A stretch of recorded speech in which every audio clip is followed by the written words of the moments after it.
Self-talk atau berbicara sendiri bagi sebagian orang dianggap hal yang aneh. Tapi bagi sebagian orang lainnya, hal ini dapat membantu mereka menjalani aktivitas sehari-hari. Iya, mungkin lagi ngapalin buat ujian mungkin atau latihan presentasi. Tapi apa saja sih manfaat berbicara sendiri dan kapan hal ini perlu diwaspadai? Berikut liputannya dalam laporan khas redaksi. Bagus sih, satu titik di atasnya sih. Mana lah orang ini di kamera bagus-bagus aja kok. Raya, kamu ngomong sama siapa? Enggak, cuma cek lipstick doang tuh. Hah? Di kamera.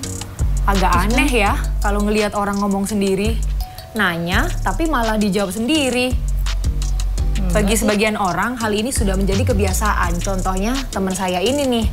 Apa sih yang mereka rasain kalau ngomong sendiri? Alasannya apa ya?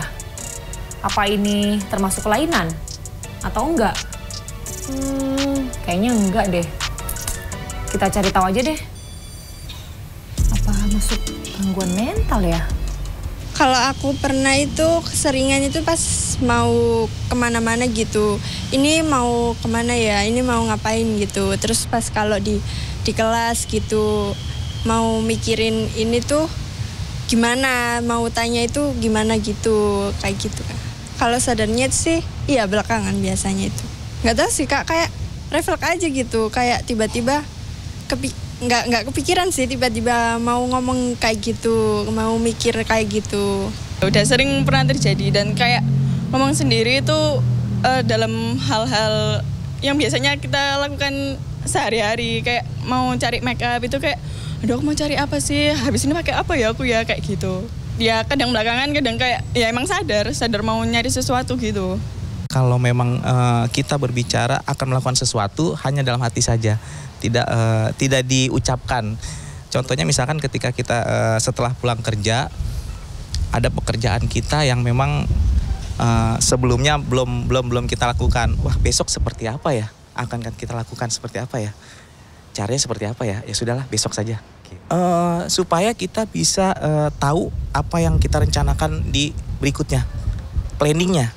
Jadi kita punya gambaran sesuatu yang akan kita lakukan dengan berpikir diri sendiri dulu.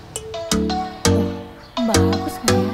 Self-talk menurut psikologi klinis dan pakar deteksi dini gangguan mental Tri Kurniati Ambarani adalah hal yang normal dan merupakan bagian dari suara batin atau inner voice. Self-talk juga merupakan kombinasi kesadaran tentang sesuatu yang terjadi pada diri dan keluar dalam bentuk bicara pada diri sendiri. Self-talk positif berisi afirmasi positif, dampaknya pun akan menjadi positif. Misalnya menaikkan harga diri, kepercayaan diri, dan efikasi diri. Sementara self-talk negatif berisi hal negatif. Jika self-talk memberi dampak negatif, maka hal ini perlu diwaspadai dan seseorang perlu didampingi ahli. Nah, pikiran-pikiran yang negatif apalagi sampai diucapkan dalam kata-kata itu kan bentuknya penegasan ya kepada diri sendiri bahwa saya tidak mampu, saya tidak bisa, dan nanti itu akan berdampak pada perilaku sebenarnya gitu. Nah, perilakunya juga nanti akan ke arah-arah yang negatif. Mungkin saja itu menghambat kemampuan berprestasi, misalkan kalau pada anak-anak sekolah, menghambat kemampuan untuk menjalin relasi sosial dengan orang lain, entah itu dengan teman, entah dengan pacar mungkin, atau lebih jauh pada hubungan suami istri ya. Akhirnya itu kan menimbulkan banyak masalah ya gitu. Di sisi lain, self-talk juga punya kekuatan yang cukup besar sebagai terapi. Self-talk sering digunakan agar seseorang mampu mengelola diri sendiri dan mempengaruhi perilaku. Nah, tentu saja untuk mampu melakukan self-talk yang sesuai dengan realita, seseorang juga perlu dibekali dengan kemampuan untuk melihat kelebihan diri sendiri gitu ya, bahwa saya bisa apa, keterbatasan saya apa. Jadi masuk akal yang dia omongkan gitu ya, tidak hanya sekedar saya mampu, tapi selanjutnya saya mampu apa, saya bisa apa gitu ya. Jadi sampai pada perilaku. Saat berbicara sendiri, upayakan agar isinya adalah hal yang positif. Kita pun perlu mengenali kelebihan dan keterbatasan diri. Jika self-talk berisi hal yang negatif, kita bisa menantang diri. Apakah hal ini benar terjadi pada kehidupan sehari-hari atau hanya sekedar pikiran yang negatif?